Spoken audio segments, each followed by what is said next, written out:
We got some good Reddit stories here for you today.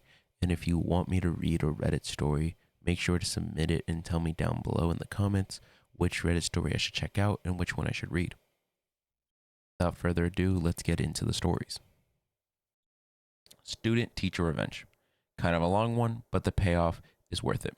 A little over 10 years ago, I, 35 male, was completing my final year of college.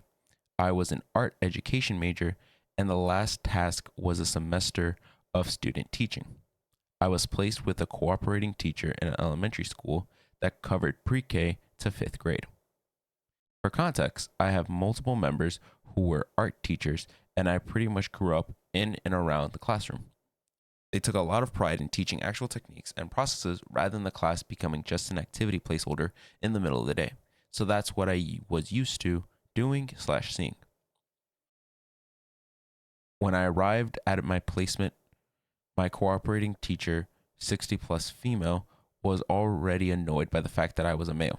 She would make comments about how she expected a female or she's only ever had female students who were always great.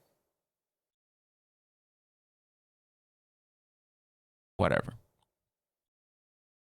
For the first week or so, I was to sit in and just observe the class. I was supposed to pay attention to how she presented her lessons, the content of the lesson, and how she would interact with individual students and grade levels. I realized one thing immediately: this person was horrible at art. That's not even the biggest problem because as an elementary school teacher, you definitely don't have to be Caravaggio. She just never even used a pencil. She didn't paint because it was too messy. Every project felt like busy work. The kids were bored out of their minds. To make it even better, every one of her presentations to introduce this project was like she was putting on a puppet show at a birthday party. Again, I won't knock what works to keep kids' attention/behave, but it clearly didn't connect well with a lot of them and just wasn't my vibe. When it came time for me to start giving my own projects, I did them how I already knew how. I'm pretty laid back and I present a project based on an artist/technique, hold group discussions with examples on what students see/feel from them, and then work with them individually on the techniques during the class.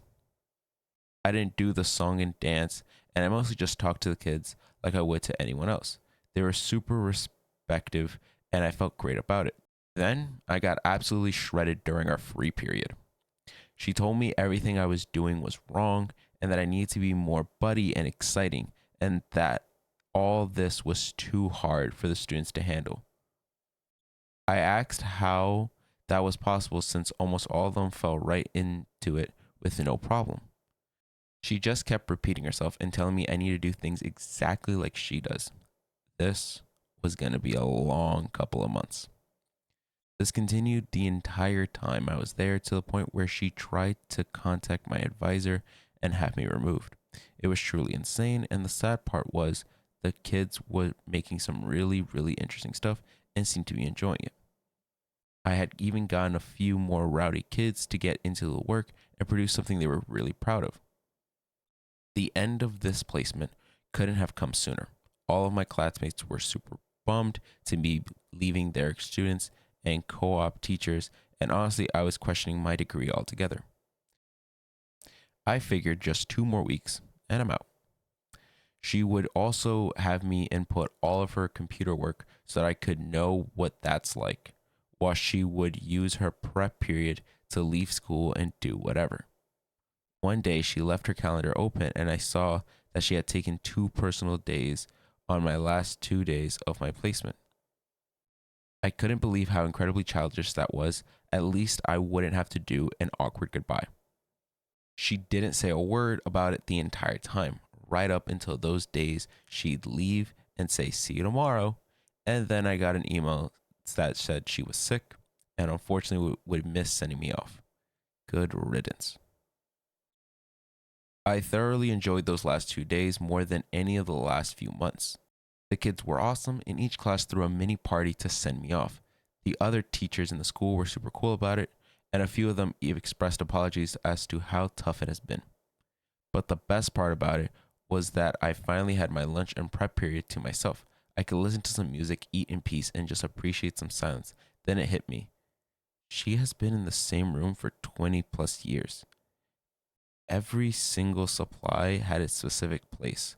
She knew where everything was like the back of her hand. It was all labeled, but she wouldn't even look up. If I asked where the pencil sharpener were, she would just point and say which drawer. I proceeded to use every free period I had left to completely rearrange her room. Colored paper? That's on the marker shelf. Stick glue? That's where the scissors were. Everything, right up until the moment I left. I was still moving stuff around. The only thing I wish I could have done was see her reaction, and I'm pretty sure I could imagine.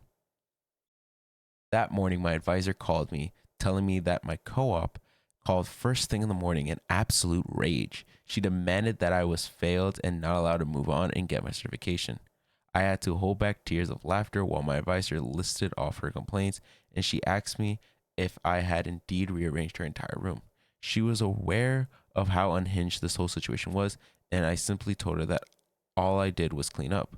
She had been out sick for the last 2 days, and I probably had put a few things in the wrong spot because she wasn't there to tell me where they go. She agreed that this whole situation was completely outrageous and told me to just forget about it and move on. The work spoke for itself, and she ended up giving me an A minus. To this day, I'm still happy about that. I could return some of the stress she put on me.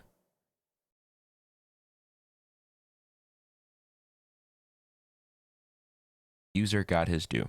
In an effort to save money while going to school full time and paying my own way as I went, I moved into a shared kitchen and bath situation.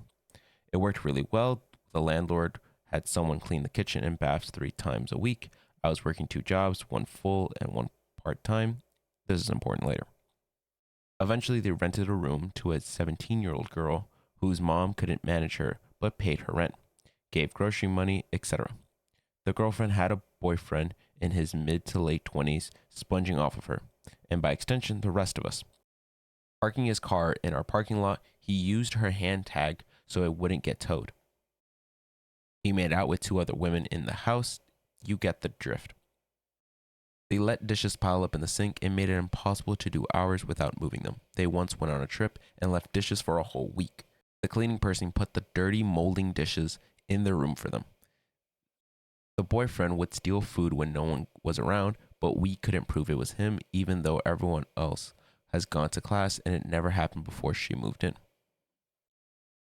I put a lock on my fridge, one of 2, and gave a key to the other user, and on the cupboards I used. Still, the boyfriend was a pain in the buttocks. I needed to use the shower to get the job number 2 on a Friday night. After he was in there for the better part of an hour, I knocked and asked to use it. He left a few minutes later with a big grin on his face. He had a large dump and didn't bother to flush it. Gross. A week or so went by and he couldn't find a parking spot in our lot, so he parked across the street in a handicap spot. It stayed for several days, and I watched patrol officers drive by without stopping. I kept hoping they ticketed him, but no dice. In front of the window to watch what happened. Finally, I called the police and claimed to be handicapped and complained about a car without handicap plate or hanger had been using the reserved spot for a couple of days. I made myself a snack and sat in the front window to watch what happened. The police showed up. He ran outside to quickly talk to them. I have no idea why. What I did see was more cars show up. Boyfriend was arrested, the plate taken off the back of his car, and the car towed away. Apparently, the plates were stolen and he had a warrant out for failure to appear in court. He had to buy insurance, get a new plate, and had several court appearances, pay towing and storage fees. Set him back quite a lot. Neither he nor his underage girlfriend ever learned who called it in. The girl moved out a short time later, and the locks were changed front and back door. I hope he reads this one day and recognizes himself. Friends called me a fake engineer. I bought their dinner. My daughter, 17, asked me to post this here, and I'm the dad who does as the woman in my life tells me, which is how I ended up in a restaurant tonight with snobs. So the characters, my wife, wife's coworker 1, and her husband, arrogant engineer 1, wife's coworker 2, and her husband, CPA, and lastly, arrogant engineer 2 and his wife. Each couple had two teenage children with us. We are at a Japanese steakhouse in America where the chef cooks in front of you. Coworker 1 and engineer 1 invited all of us for their youngest daughter's birthday, since their daughter is close to our daughter, so the parents are the ones at the table and the teens at another. At the teens table, my daughter, 17 and 14, ordered sushi appetizers, mocktails, and shrimp with scallops. At our table, the sake is flowing along with the top few shelf drinks. My wife and I order our appetizers, drinks, and dinner. We are all paying for ourselves, and I see engineer 1 and engineer 2 seem to be in competition for who can spend the most. My CPA and I chuckled at them and stayed out of the fray until engineer 2 hears my daughter order and says to her, "Careful now, your daddy is only an agriculture engineer. He doesn't make as much as us real engineers." For context, they are structural engineers with bachelor's degree. I'm an architectural engineer with a PhD. I work for governments, private investors, and several agro corporations. I own my own consulting firm. I help build sustainable, reusable gardens, and this work allows me to travel to poor countries and help them use what they have to start growing their own food. Apparently, these men thought all I did was travel to impoverished places and teach people how to dig in the dirt. They believed I did all this work for free and therefore made very little money. I'm not rich by any stretch, but I'm comfortable. We don't do extravagance, so we have savings and my wife works. However, in 2023, I was awarded a handsome contract to design tower gardens in several states. It's a 7-figure contract over 3 years. Back to dinner. These guys asked me the most ridiculous thing, like, is it good to grow onions and carrots in the same garden? And they were laughing at me and my work until my wife told them to stop.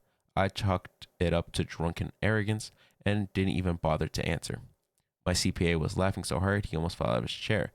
Apparently, he is an engineer CPA as well and knows the ins and out of both of our finances. Engineer 1 taunts CPA to tell the table what he brought home last night after bonuses.